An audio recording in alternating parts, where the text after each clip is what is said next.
Well, Yeah. yeah, I mean, There we go. Now we're being recorded.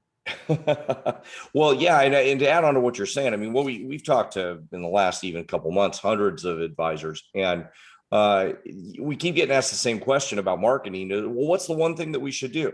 Give us the one thing. What's the one thing we should do? And unfortunately, in the industry, that's what you're getting fed a lot of. There's people saying, "Here's one thing you could do. Here's this Facebook marketing, or here's this website, or here's this business system we'll sell you, and then we'll just drive leads to your door." And the reality of it is, for healthy business, really in any industry, but particularly in this one, it doesn't work that way. What you need is enough things going on that if one of them works great, maybe this month your pay-per-click advertising on driving traffic to your website works great. That's great. But that may or may not stay consistent throughout the life of your business. And we need to have enough things going on so that some things are going to be home runs and some things might be base hits. Maybe one month something won't work, but you got enough stuff happening that it's always going to be productive, and you're always going to get, for our clients, a flood of good quality prospects into their business. And yeah, the quote that reminds me of is PT Barnum's quote, the circus guy, who said, "I only 20% of my marketing is working. I just don't know what 20% it is." Yeah. Yeah. And that's something I always remember when we're talking to people, because almost always it's an anemic marketing plan and anemic marketing in terms of what we're doing that is killing people. And the worst thing they can have almost happen is they're very successful, with one marketing thing going on, and then ultimately that's going to dry up. And we've got example after example after example in the last 30 years of things that were spectacularly successful, but then for one reason or another, they dried up. And if we think it's not going to be that way in the future, it's the opposite. It's going to be great and then bad, then great and then bad. And we've got it's the cycle times on whether marketing works or doesn't work is much shorter than it was back in the 90s and in the 80s, when we were really starting out and doing this stuff. So anyway, go ahead, Steve. No, that's good. And hopefully everybody can see the right screen this time. We're not much for PowerPoint, death by PowerPoint, but in fact, that was one of the Jeff Bezos' internal things, is he banned PowerPoint presentations. What was the other? All meetings have to be one pizza, which I thought was interesting. But if you take a look at this, the graphic on the top is the Parthenon in Greece, or the more modern version, copy in Nashville that we viewed back when you lived there, Mindi. But I put just a little breakdown, sort of what you were just saying, Greg, is effective marketing for financial advisors. You have a bunch of stuff going on. I stole this, I freely admit, from Jay Abraham, who I worked with a lot over the years. But you don't want to rely on one or two things. You want an effective online presence. You want to have SEO going, pay-per-click, LinkedIn, Facebook, direct mail, referral systems, live meetings, host parasite opportunities. We can talk about that briefly, perhaps. Publicity, creating authority through media, niche marketing via trade magazines, email lists, blogs, YouTube, and much, much more. I mean, it's not a comprehensive list at all here so far, but that's not the purpose of our conversation today. As many of you know already, I see several of our clients on here as well, so welcome. I've worked a lot with Dan Kennedy over the years, very closely for about 20 years now, and he has a great story. Mindi, you probably saw this, but one of the industry gurus, Dan Cuprell, sent out an email like right after our, register for your, referral marketing seminar yesterday. But it was all about, why, basically referrals are bad and you shouldn't be, pestering people and pursuing your self-interest. And it's interesting because pretty much everything he said in the email, I agree with. That just, it's looking at it from a different angle. Is Kennedy talks about becoming a welcome guest versus an annoying pest, and his story about that is, and Greg, you remember this because it's there in Phoenix. His story about this is he's home alone at his home in Phoenix, and he's working hard, and he's I don't know, writing a book or on the phone or something. I forget exactly how it was embellished, but somebody's knocking at the door, and he just ignores it. He's annoyed. Why? I don't want anybody knocking at the door while I'm busy working right now. And then they're knocking more incessantly, and he ignores them. And then they're knocking more incessantly. And then a few minutes later, they crawled over his fence and they're knocking at the back door, the sliding glass door. Now he's really annoyed, and he opens the door, and the person at the door is saying, "Your backyard is on fire." Well, the premise of that poorly told version of Dan's story is, the person went from an annoying pest to a welcome guest in about 32 seconds once he realized the purpose of the person knocking on the door. And that's exactly what you have to think about with referral marketing, business to business marketing, working to organizations and so forth. If you're out there and you're saying, "Hey, I'm pitching annuities, I'm pitching life insurance, and you should round me a bunch of people that I can sell that to." Well, you're now and always going to be an annoying pest, and nobody wants to hear about another life insurance pitch, right? But if you create a very high level of authority and a very high level of value in your expertise, you're sharing information that's truly valuable. You're showing your clients various ways that you can help them that they never envisioned or thought about. If you're showing them various ways that you can help their friends and associates, that's the way you shift yourself from annoying pest to welcome guest. And that's why, the way that most marketing does. I want to share a Wall Street Journal article in a second, but most of you probably saw it. Hopefully, I would hope so. But the other quote here that Kennedy has, and there's another one by Earl Nightingale. I'll share it in a minute. But Earl's is basically, if you don't have a good model for success, look around at what everybody else is doing and do the opposite. And if there was ever an industry where that's true, it's this one.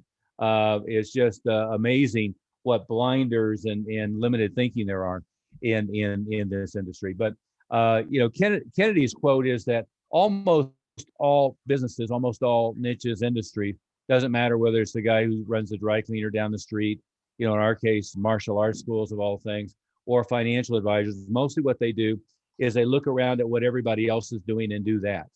And again, that's the opposite of the Earl Nightingale quote. If you don't have a good model for success, luckily we do have one that we'll share with you. But if you don't have a good model for success, look around at what everybody else is doing and be different, be the opposite. In investment terms, be a contrarian, for God's sake. But the last thing you want to do is look around at what everybody else is doing and do what they're doing. But these are a few of the referral systems we'll try to get around to. But when we talk about systems, we're not talking about every time you have a client meeting, bug them for 3 names, that annoying pest deal.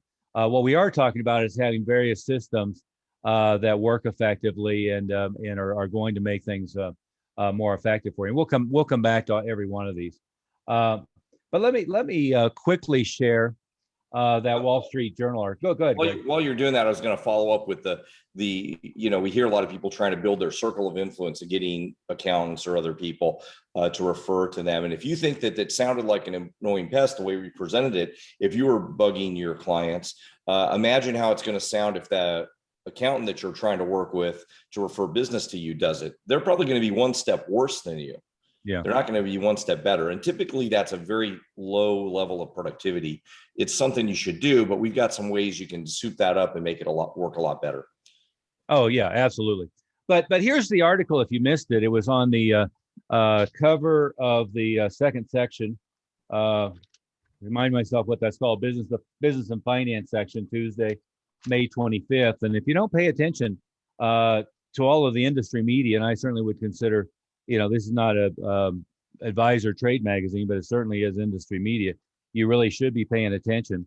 I don't know how many magazines and newspapers I subscribe to, but it's a ton of them. But this was a really interesting article, and it ties with a really interesting study I saw on Michael Kitch's his website blog, one thing or another, had contracted, that we looked at recently. But let me point out a couple of things that I thought was really interesting. The headline is Merrill bans trainees cold calls. Well, okay. One is, if that's your primary marketing strategy, is to basically pull out whatever the modern day equivalent of the white pages is and start cold calling. The article appropriately acknowledges that they were getting a 2% rate of people answering the phone when they were cold calling.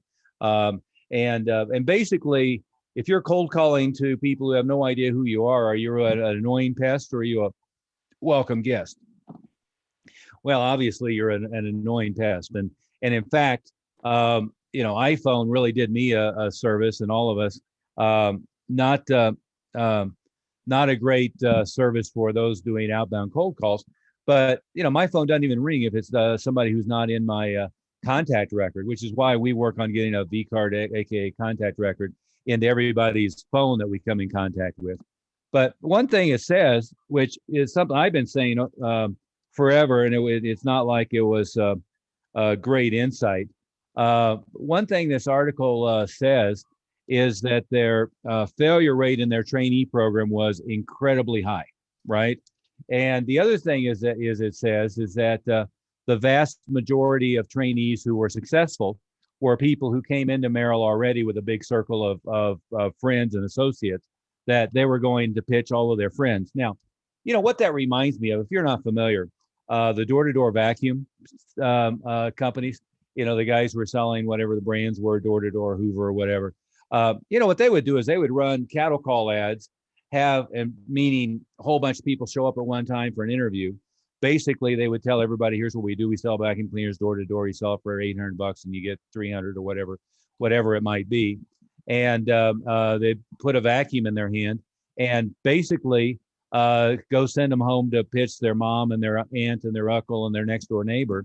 And 99% of the people who would, huge percentage wouldn't participate at all, but 99% of those who took them up on it, would go sell mom, dad, sister, brother, next door neighbor, bug everybody who was in their immediate family and circle of friends, and then they're done because they never managed to go, stick their foot in a door from somebody they didn't know and deal with that. But the other thing that this said is that they're shifting them to cold contacts on LinkedIn rather than cold contacts on outbound phone calls. Well, okay. Well, I have nothing against, sitting somebody down at the phone and saying, you have to make 1,000 phone calls a week. But, if it were me right now opening a new practice, or if it was me right now with a $1.52 million a year practice, that's the last thing I would do is, try to do cold contacts. I don't know about you. Mindi, how many people contact you on Messenger and LinkedIn every day? I probably get 40 nowadays. Yeah. And I look at none of them. In fact, every now and then I have a friend who happens to contact me on Twitter, LinkedIn, Facebook Messenger, or any of the other crap. And occasionally I see it, but it's certainly not something that's likely to be more effective for me than anything else. And it's again, looking endemically through the industry is, I'm intimately familiar with Northwestern Mutual, and the number of marketing tools that they have available are just pathetic. But apparently Merrill's are too, even with the Bank of America umbrella and all the client customers that they have.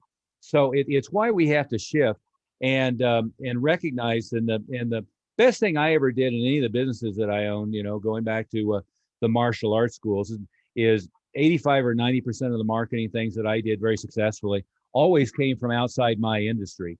They always came from outside of whatever I was currently doing, because again, that marketing incest, aka if you don't have a good idea of what to do, look around at what everybody else is doing and do the opposite, is almost everything I ever did successfully came from outside of my what I was doing specifically, and everybody else in the industry. And by the way, just by definition, what the average person in your industry, in any industry, is doing is by definition mediocre.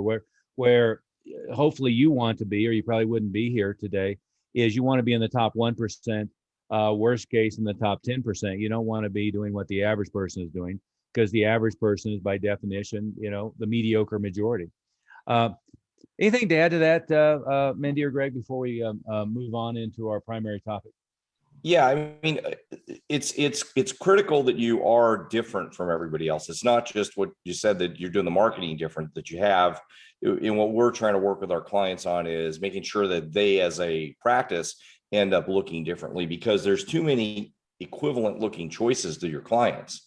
there's too many there. Everybody's going to say they're going to make more on their investments, or they're going to save them on their taxes, or they're going to do, there's just an inordinate amount of people saying that. So it's hard to compete just on, I do it better than the other guys, because that's what everybody else is saying. That's one reason it's important to actually be different, in addition to do marketing that's not just the same as everybody else's, because then you're hitting more pieces of the Parthenon. So that Parthenon of having 15, 20 things going on every month, which is kind of a good baseline to think about, is what's critical. And then the way you come across can't be like, everybody else. Otherwise you'll be everybody else and you'll randomly get picked. Yeah, that's absolutely right. And by the way, that report that I referenced earlier, one of the things that it said is that the average advisor in this industry is spending 3% of their gross revenue on marketing, which, we're always focusing on the businesses we work with as the predominant measure being return on investment. Return on investment is measured by lifetime value, but oftentimes I chunk that down to what's the client going to be worth in a year, 18 months, and maybe 24 months, and always looking at return on investment. But I've got to tell you, is building a business once you're past a certain threshold on 3% of the gross revenue of marketing is just pathetically low, and it leaves an incredible amount of money on the table, and it ends up with blinders on, where so many advisors that we talk to are trying to figure out all the stuff that's free and cheap, and it's the wrong question to ask. And you guys know, as on the investment side, if I can have somebody invest $1 and get back $10 in 12 months, well, we do that all day long. And somehow advisors miss that the way they invest in their business is exactly the same way you would have a client invest. And of course, there's a risk level to any and all those things, but it's just pathetic to not be focused on return on investment and not be willing to invest in your growth. But let's go back to, I'm going to share the screen again. If I accomplish that successfully twice in a row, it'll be a miracle. Here we go. That worked. But as we look at this breakdown, let's talk about, and this is 5 out of arguably 10 or 15 things you could do just on the referral side. But I start with this, and going back to that Wall Street Journal article yesterday, if you bring a new person in and you tell them that all of their marketing is going to be through referrals, well, if you don't have any clients, how do you have anybody to refer you, right?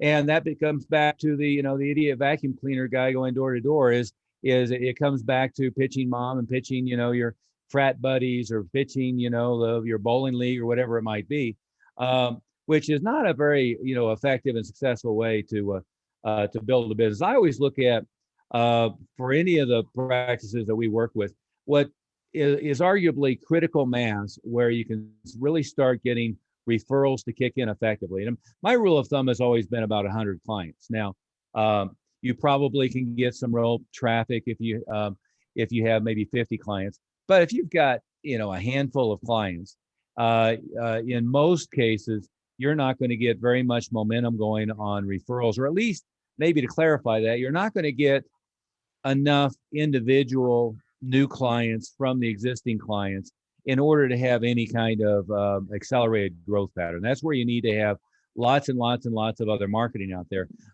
There are some exceptions to that, and we'll talk about that as we go. But let's talk about kind of number one on my list here of referral systems.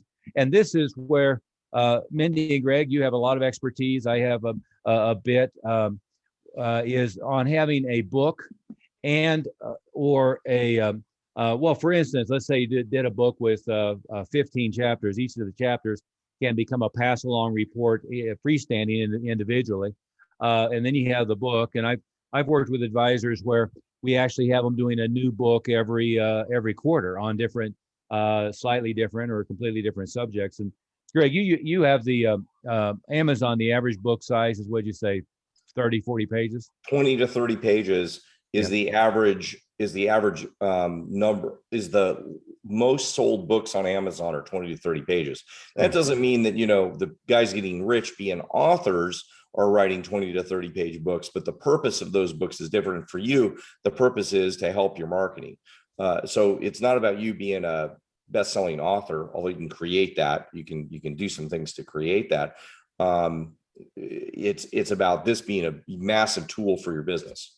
The other thing about pass along authority is white papers and the other pieces you can deconstruct out of the book are important. But if you look like at the general population, 1% of the population has a PhD, approximately 0.2% have written a book. So you're putting yourself in even a higher stratosphere in some ways than somebody who has a lot more education than the average person, or well, than a PhD even. Yeah.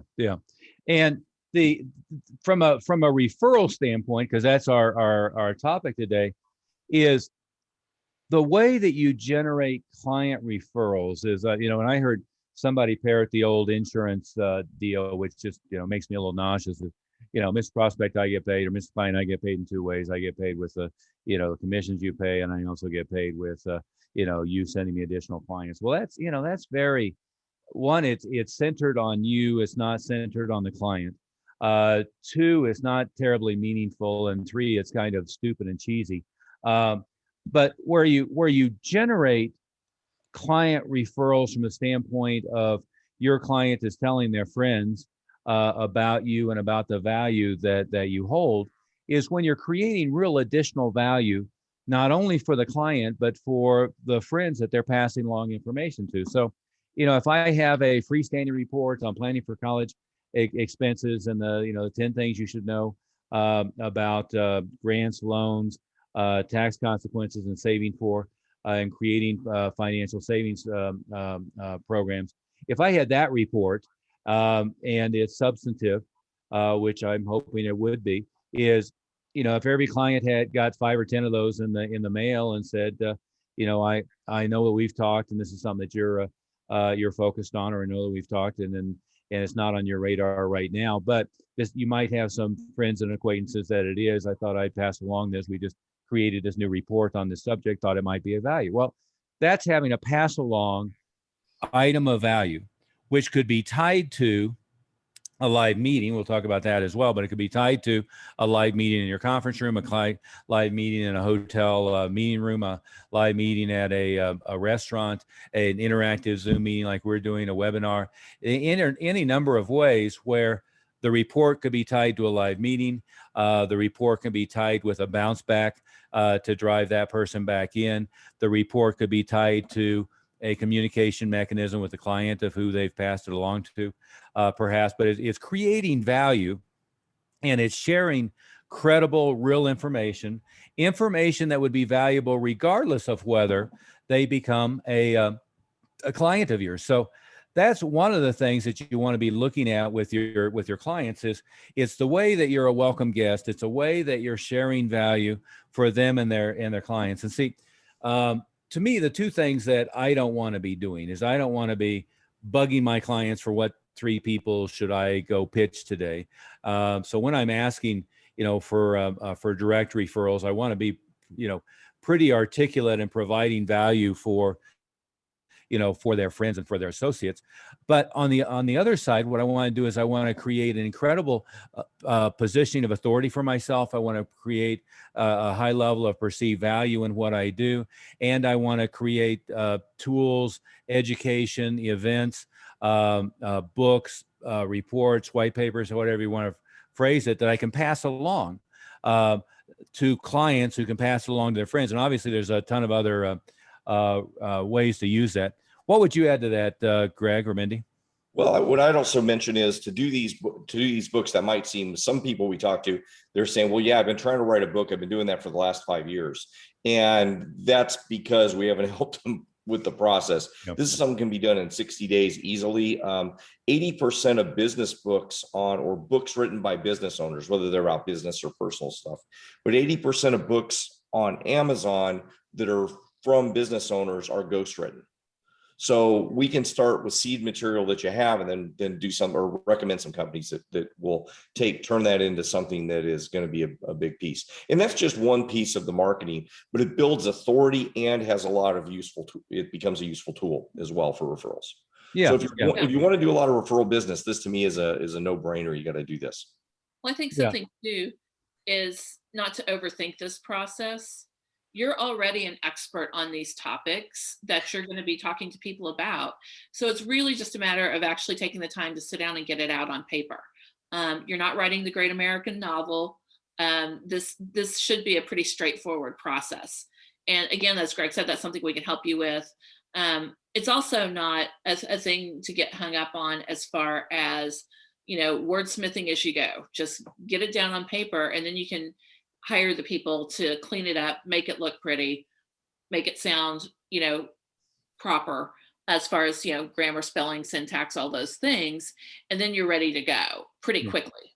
Well, and I might expand on that, Mindi, is that pretty much anyone who is already fairly successful as a financial advisor, life insurance salesman, annuity salesman, whatever particular category you view yourself in, high-end wealth manager, you're probably pretty good at face-to-face communications with your clients. You're pretty good at explaining your products, explaining the value of different strategies and approaches.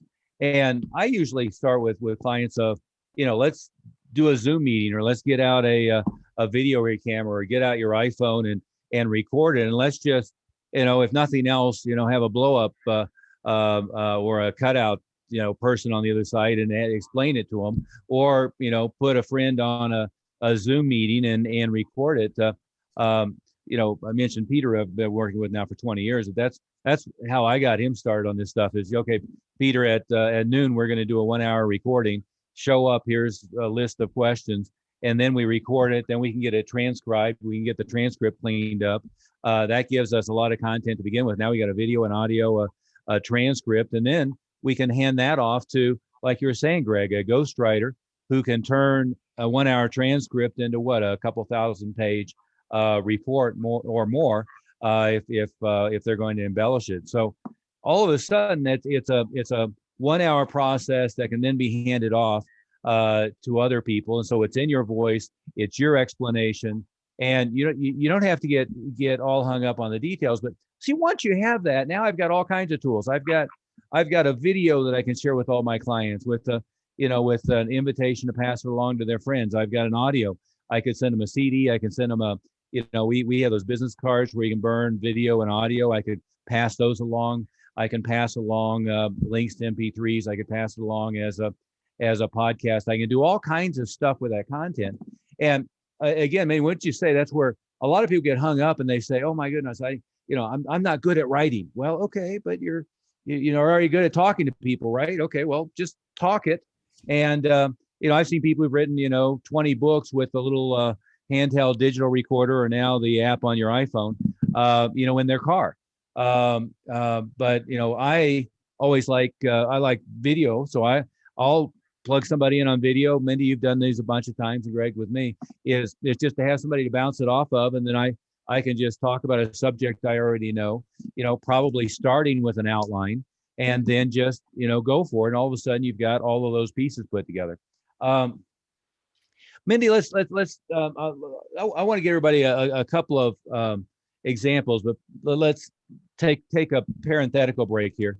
And anybody have any questions? And I invite you to turn your video camera on. Marco, it's great to see your lovely face there. But everybody, feel free to turn your video on and jump in. But any questions at all about anything we've covered or anything we haven't covered so far? We got a lot more to cover, but I wanted to make sure we just don't bulldoze over any and all questions. Guess not. Okay. I guess not. We're covering it so thoroughly, but really, people think about write some stuff down as we're talking in terms of how you're generating referrals, what you need to do to get more, because we want you to leave this with some real things you can do and some actions you can take to get more business. Yeah, and so I'll interrupt, and I don't know if everybody on the meeting has gotten this, Mindi, But we have a great packet of very valuable information. Here's what it looks like, more or less. There's 3 books, a really interesting series of videos, and this is one way you can burn and share DVD, CD content nowadays. That's burned on a USB that looks like a key. You can also do business cards. You can do all kinds of things. I've got some that I've used that look like a Porsche key, more or less. So, yeah, there you go. There's the the business card. It's also a USB drive. Yeah. But if you haven't gotten this, give Mindi a call. Number's 303-808-8719. 303-808-8719. We'll send it all to you for free. No obligation, no sales pitch. And the other thing that we'll do, which is more valuable, is we'll follow up from this meeting with a couple of, or probably 3 one-on-one sessions with Mindi, Greg, and myself, to give you some ideas and build off your unique situation, both your background, who your clients are, what your interest is, and help you leapfrog from there. Yeah, Mindi put the number in her name section. There you go. Yep. You're able to see it, and you can give her a call now during the, real quick, because I know we're pretty booked up the next couple of weeks, so we want to get everybody in before the summer gets going. Oh, absolutely, but we'll send all that to you for free. No cost, no obligation. It's 2 books by myself, 1 by our associate Lee Miltier, who's one of the top level success development experts. And again, to step back for a second, the biggest advantage I think that all 3 of us and the rest of our team have is by looking at this industry from the outside. Now, by all rights, I should have ended up in the life insurance business. I grew up, my father was the vice president of a life insurance company. I grew up around that. My uncle owned a State Farm agency in Arkansas. My other uncle owned a Prudential agency in Oklahoma, and I thought destined for Wall Street, and fate intervened early on. But as I dipped my toe back in this industry again, like 20 years ago, but full bore in the last couple of years, it just shocks me that an industry with so much money flowing through, so much opportunity, and so many otherwise smart people just are completely clueless about marketing. But I will tell you, I mean, top level attorneys, I've worked with attorneys that graduated from Harvard, Yale, and, Georgetown, where I went to school. And, they're clueless about marketing. I worked with some of the top coaches that do R. John Robbins and Bill Glass and others who work with attorneys. Attorneys have no idea how to market their business. Martial arts schools have no idea how to market their business. Most people start in a niche by being a technician. In fact, if you haven't read the great book by Gerber, E-Myth, you really should. But what he says is almost all businesses are started by a technician who one day had an entrepreneurial seizure. And I think an awful lot of advisors were really kind of fascinated with planning or insurance or the numbers and one thing or another. And probably no different than, say, a CPA, is they didn't realize they were forever in a day now getting in the business of marketing their service, not just in the business of providing their service. And so then what happens is oftentimes they have a pretty good growth curve. If you've been in the business for a while, you probably had a decent growth curve, but then your income plateaus because you don't have the skill set and the knowledge base to continue the marketing, to continue the growth. And in most cases, it's all completely dependent upon your labor, not other tools, systems, and one thing or another. Let me give you an example, though, going back to my little checklist. I won't put it back on the screen right now, but one of the referral solutions that I always look at is making sure that I really know everything about my clients. One of the clients I work with, he's got his assistant now, goes to his client or prospective client's LinkedIn profile and gives him a little synopsis. As a reminder, they work here. Here's who they're connected with. Here's organizations they're involved with. Here's the company that they're CEO of, or that they're, regional marketing director of. Here's some of the key contacts. Gives them a little synopsis before he talks to everybody about that. And certainly that's good from a standpoint of, and this was stolen from Tom Hopkins years ago, but he has a technique he calls isolating faces. So you're talking to somebody, you're asking for a referral. Is, one thing if I just say, hey, who do you know that would be have some value in my services? Oftentimes people kind of draw a blank, or they're not very effective. But if you say, I noticed that you're actively and engaged in the Porsche Club of America, and so am I. I'm very engaged with that. But who do you know from that club? Who do you know from the track day events and one thing or another that might have some needs? Well, now it narrows it down, right? And I noticed that your CFO at XYZ Printing. Who else do you know at your level that might be of value? And by the way, did you know that one of the things we've done a lot of is a lot of stuff with company executives and company employees doing financial education at various levels. In fact, here's some of the different presentations and seminars that we've done for other similar sized companies over the years. Maybe that would be something as a value added for your employees. Again, not a sales pitch, just something that we could share.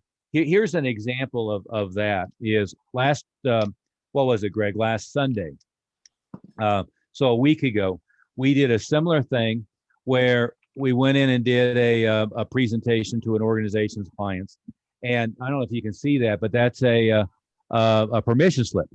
And so basically what they gave us is name, phone number, email address, mailing address, a little checkbox of areas of interest, a checkbox of yes, I'd like to talk to you and get some feedback, mobile phone number and best time to call them. And so we collected, what was it, Mindy? I said the other day, 1, 2, 3, 4, how many?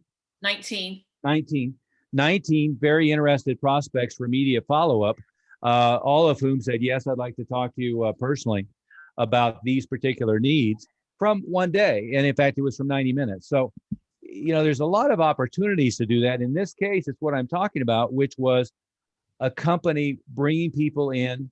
And in this case, it was a client meeting. So bringing in clients, and in this case, all their clients were business owners with businesses that range from about $500,000 to $2 million a year in revenue, with a business niche that runs 35 to 50% to the bottom line.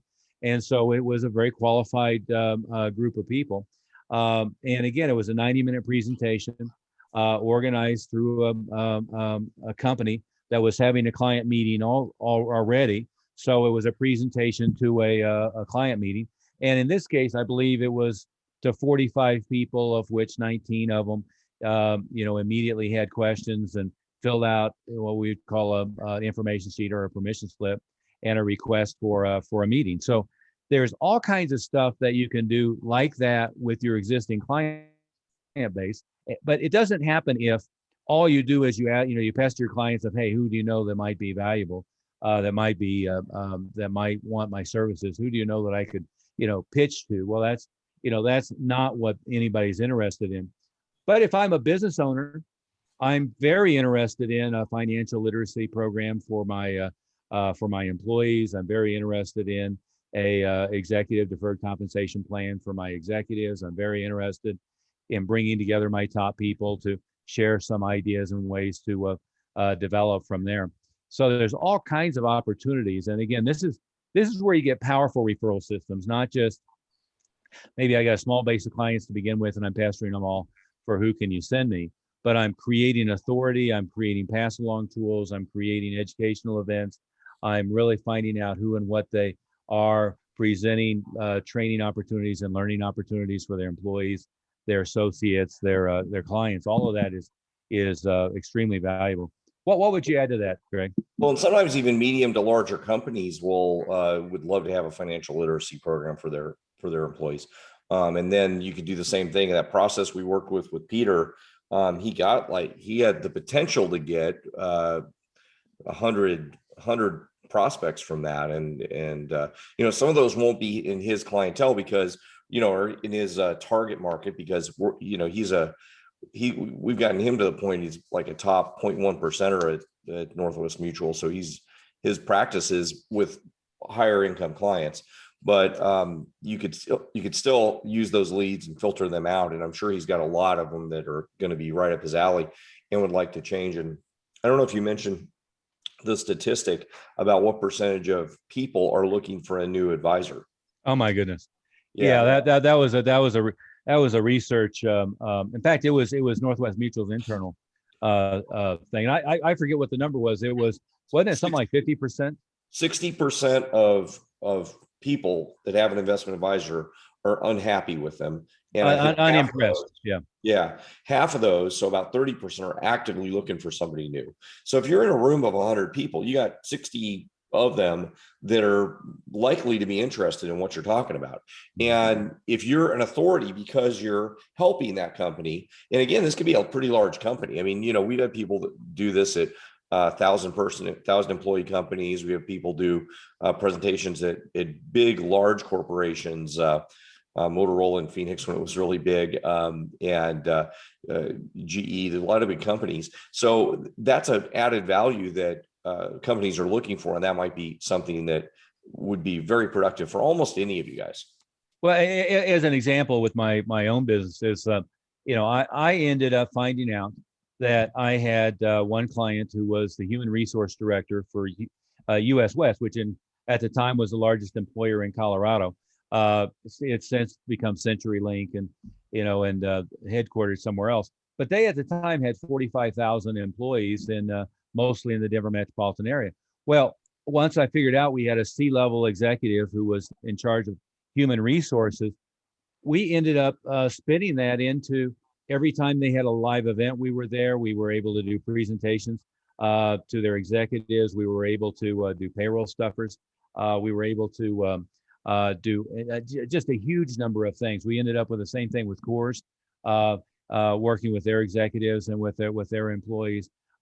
Turned out that I ended up as a client, the CFO of the Denver Broncos and the marketing director for the Denver Nuggets, which the Nuggets is our professional basketball team and the Broncos are our pro football team. And that led to relationships with pro players, with retired players, with executives, one thing or another. An awful lot of those relationships ended up with things that we could do directly through to their clientele. We did a promotion with Ultimate Electronics, which was a $780 million a year electronics chain. And I had enrolled had as a client the president of the organization, and ended up with their marketing director, ended up with their chief operations officer, and then ended up doing things that filtered all the way down to their employee base. And by the way, this was a very high-end electronics chain before they got Amazon. So there's all kinds of things you can do. And I've got to tell you, most of the time I talk to advisors and say, well, we tend to start with, well, who are your current clients? Well, where did they come from? And what do they do? And I got to tell you, that doesn't take long before a lot of people just don't know that much about them.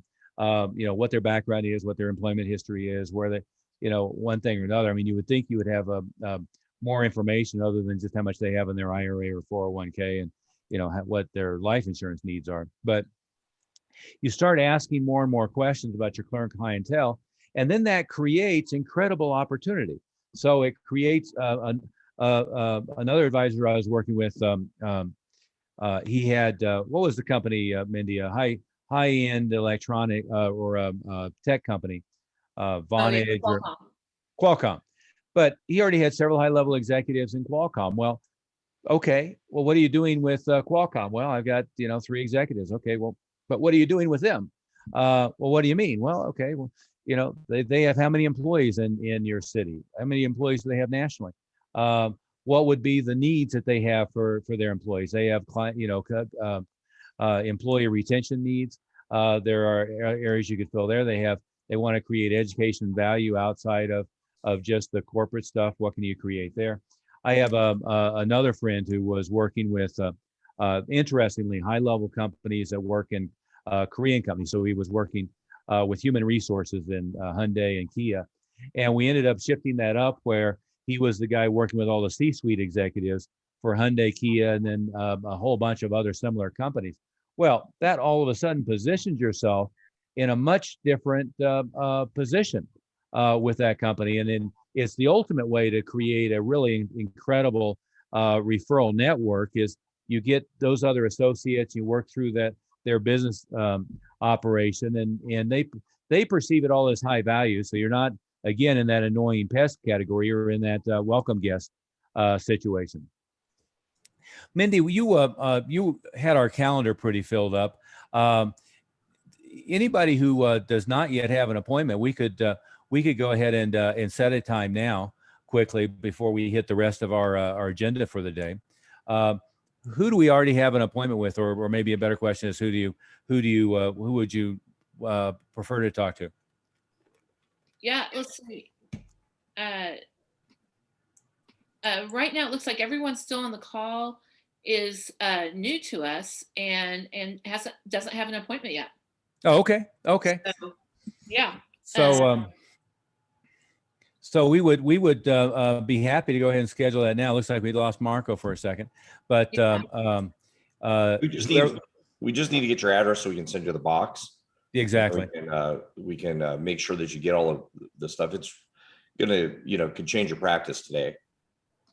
Yeah, we're gonna send you a very valuable free gift of again, the books, reports, videos, and so forth. There's no obligation for that, but again, Mindy's phone number is 303-808-8719, and anybody who would like to go on camera and ask any questions, feel free to do that at any time, and we'd be happy to go ahead and set a time now as well if you would like. But Greg, why don't we go back to our little outline a little bit and do a little bit more content, and anybody who has any questions, you're welcome to jump in. So let's see if I can get this to happen effectively again. There we go. So, we've hit some of these briefly, but an incredible way to create really strong client relationships, but also to create opportunities for them to bring their friends in, is to have client appreciation events, educational events, various opportunities. One of the clients I work with, they had a client appreciation at a local winery. They're out in not far from Napa Valley in San Francisco. Another one had a client appreciation event at an art gallery. In both cases, that was both a client appreciation event, but they were invited to bring a friend or bring a couple of friends who had some interest in their topic, and they worked on a particular topic of interest. It doesn't have to be something that costs money or is very elaborate. It can be, you have once a week or once a month a little meeting in your conference room at your office, or you have a meeting at a hotel conference room or a hotel boardroom or one thing or another on various topics. It's very important to narrow it down. I mean, don't be, come learn about life insurance, come learn about financial planning. It's got to be, planning now for the escalating costs of college, and ways that you can be prepared and to afford whatever college your child gets accepted to, as an example. And then you have a meeting where you perhaps send out a report to all of your clients that they can pass along, send an invitation to all of your clients to attend, send an invitation for them all to bring their friends. And as an additional point here, we haven't talked about it much, but once you get somebody in your pipeline and once you have a client, one of the worst things I see is that people who make a sale and then instead of prospecting for somebody to create a long-term client and a long-term relationship, oftentimes they sell them an annuity, they sell them a life policy, and that's kind of the max of their relationship. What we always do is we develop an outreach and a contact system where physically we're reaching out perhaps 26 or more times a year. And I mean direct mail, packages, gifting, and so forth. In addition to that, by email, I've been telling people along. Go ahead. Yeah, I was gonna just throw in there a couple things. And a lot of times we keep hearing people say, well, direct mail doesn't work. This is specifically, especially for referrals, where it works fantastically. The more people, it's kind of the same idea we talked about in terms of people should be a little bit counterintuitive. You keep hearing things like snail mail is a derogatory term towards direct mail. It absolutely works like gangbusters if you do it right. Same for client events. Some of you guys might be thinking, well, I already do client events and they do okay or whatever. We're trying to get you a 10 times or 100 times return on those events than what you're doing now, based on doing all the other pieces around it. So it's not extra work. It's just there's some tweaks that people are really doing poorly. Like they do an event like that and they just hand out their information, their business card or something. Okay, well, that's probably not going to do anything. No. Whereas you saw with the one event, and I think you get information, you make an appointment on the spot, you follow up yeah.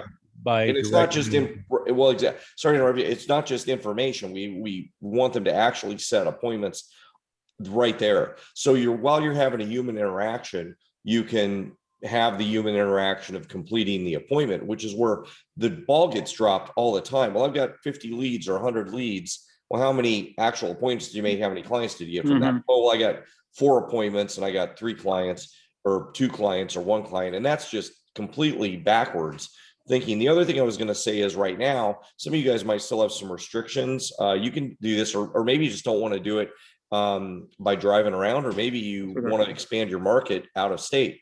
You can do all this virtually, and people are much more used to this nowadays than they used to be. So all the client events and appreciation, some of that can be done virtually, depending on the way you format it, and have massive success, sometimes even better than what you'd have in person. Yeah. Well, and the other thing we are finding though is that advisors who have gone back to live events, and what seems typical is you have the dinner meeting or a lunch meeting at Chris Ruth, and you bribe everybody with a filet mignon. Well, yeah, I would much rather bring everybody in because they're truly interested in the subject matter, and not bribe them with something unrelated. If you're going to bribe them with your book.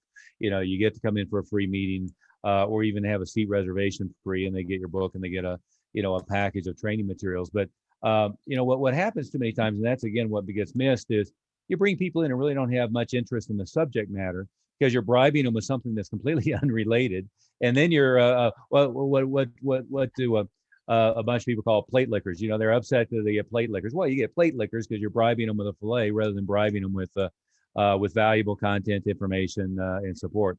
Hey, Marco, you had a question? Yeah, I was going to say a lot of for me, by having educational meetings, I invite people to learn about this or learn about that. Let's learn about your benefits about Medicare. Let's learn about your benefits regarding this IRA that you just went ahead and got from us. And the more you educate these people, the more they're going to be wanting to come over, because they do want to be educated. Yeah, if you throw a little snack here, a little plate lunch there, that goes above and beyond. But all of this works, and if they bring a guest with them, there's your lead source right there. Yeah, that's exactly right. That's exactly right. And you keep rotating topics, right? Yes, and the thing is, it's to go back to that for a second, is I keep working with business owners of all types, but specifically with financial advisors who they think that their clients are going to go pitch their services to their buddies. Well, I got to tell you, we work with some people who have big staffs, and in almost all cases, if we put their staff on the spot and said, let's hear your elevator pitch for why somebody should come in and use your services, their staff is horrible, right? And Chet Holmes used to call it stadium pitch. Most of your employees can't pitch a cold prospect. If you send them into Starbucks and said, tell friends, associates, or strangers what's useful about our practice, your clients are horrible at it. And in fact, if you're not careful, what they do is they unsell, your service by hitting all the wrong topics, right? But they are great at inviting a friend to go to. Oprah did a tour last year, prior to COVID. Invite their friend to go see Oprah at the here was the Pepsi Center. They are great at invite their friend to go out and meet them, at a wine bar, at Starbucks, to invite them to go to a little meeting with a political figure, to an educational meeting, one thing or another. That's something that's very easy for them. So you're exactly right. Is rather than try to get your clients to help your business, that's going the wrong direction. Providing value to your clients and letting them provide that value to their friends. One, it's easy for them. Two, you give them pass along tools to help them make it even easier. And by the way, here's a little report about it. Here's the guy's book. he gave me a free copy that I can pass along to you. So all of those things really dramatically ramp it up. Marco, where are you living? Where are you at? I am down in Harlingen, Texas. So Oh, wow. if you picture the state of Texas, I'm in the bottom tip. Yeah, way down. You know, and when you have those events, at least what I've done, I usually have like a sign-in roster and strictly on a volunteer basis. So they don't think that they have to. It's on a volunteer basis. Some of them do it when they walk in. Some of them do it when they walk out after what they've heard. And you're right. You know, you change the subject matter. Today we're going to talk about retirement. Tomorrow we're going to talk about IRA. Tomorrow we're going to talk about something else, Medicare, and people will come. Oh, absolutely.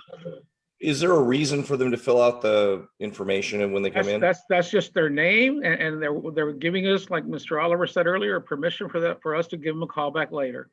Well, so the way to change that would be they'd fill out their name, phone number, email, address, and give them the information and just hand that to them. And then there's a reason, like you're going to send them something. You're going to send them all a copy of your book. Well, this way, the way I do it is very informal. And if they are showing interest after I give them a call, at that point, I'll go ahead and send them something else where they can go ahead and I'll do like a client needs analysis.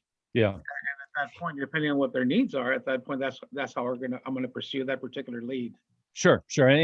And you can plus that system up quite a bit, both by getting more effective at, as Greg was alluding to, you know, if you had the book or if you had the report or if you had the package of information that you're going to provide, you know, if everybody can fill it out, we've got this box of information we want to provide everybody free of charge, but here's a form to fill out. I just asked Miss Mindi for it, and she said she's going to provide it for me, but I've been doing my own, and it's worked so far, but I'm sure something professionally built will probably work a lot better. Yeah, absolutely. And that's a lot of times, you know, Greg will tell you, we work with advisors all the time, and they say, well, I'm already doing a lot of the stuff you're telling me to do. It's like, well, okay, but you know, how many people are in the room? How many of them do you actually get contact information with? How many of them do you actually get an appointment?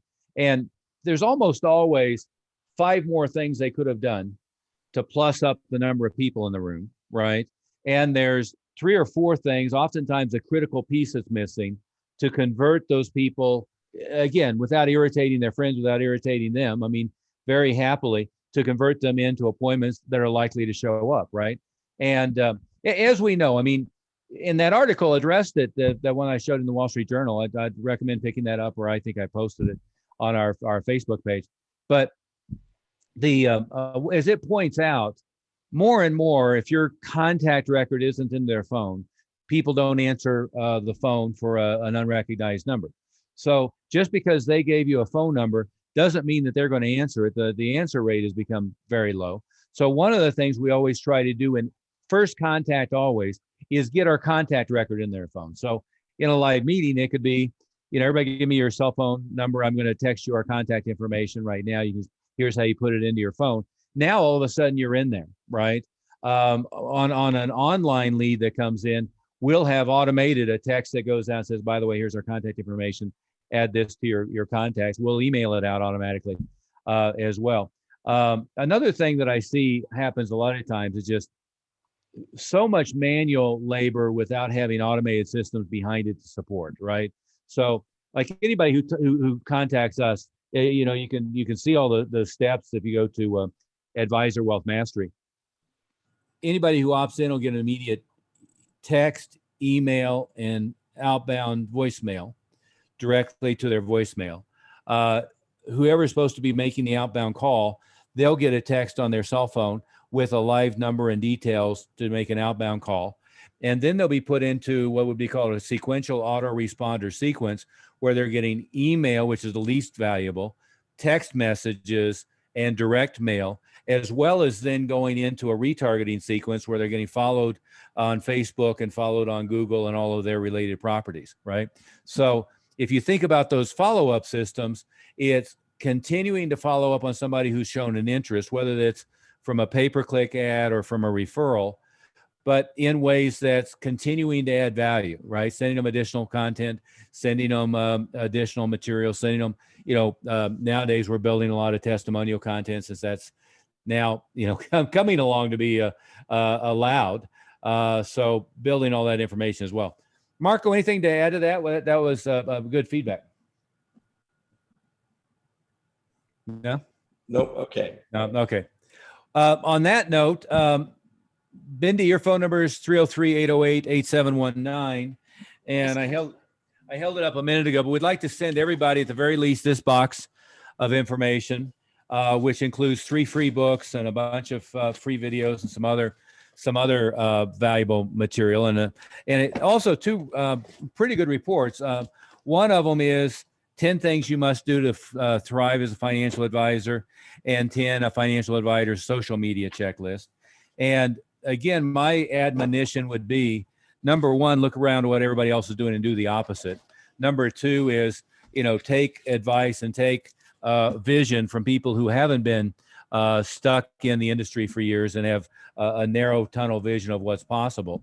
And the last thing is that Earl Nightingale quote. I have it here on my screen. I never got around to sharing that one. Hey, you got to give me kudos, Greg. I've done a pretty good job of screen sharing so far. We're working, moving you forward. That's pretty good. Yeah. Pretty good job. There we go. There's the Earl Nightingale quote. If you don't have a good model for success, just look at what everybody else is doing and do the opposite.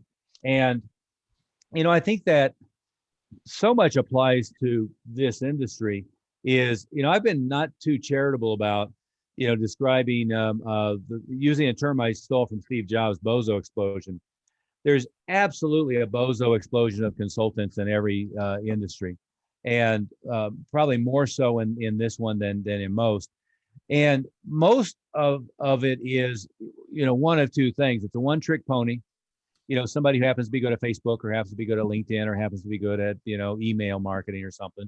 And there is the old adage, if your only tool is a hammer, every problem looks like a nail. Or it's the somebody who's been in the business for a while, and they've had, a little bit of success. And oftentimes that success is personality based, it's not systems based. But then they try to teach you what they've done. And that's not very productive either. I think the best possible thing you can do is get somebody who has a perspective of all kinds of marketing systems that work across industries. And we're very aware of and concerned about and focused on compliance, but there's way more things that you can do, regardless of what organization you're affiliated with and what your situation is, than you think there are.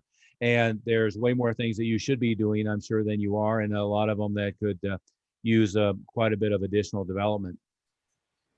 Yeah, exactly. And, a lot of people are afraid of doing stuff because they're gun shy about compliance. And what we want to do is help you make sure that you're comfortable with everything that you're doing, but as well, make a massive difference usually in your results. Exactly. Well, on that note, Mindi, anything to add to this before we call it a day?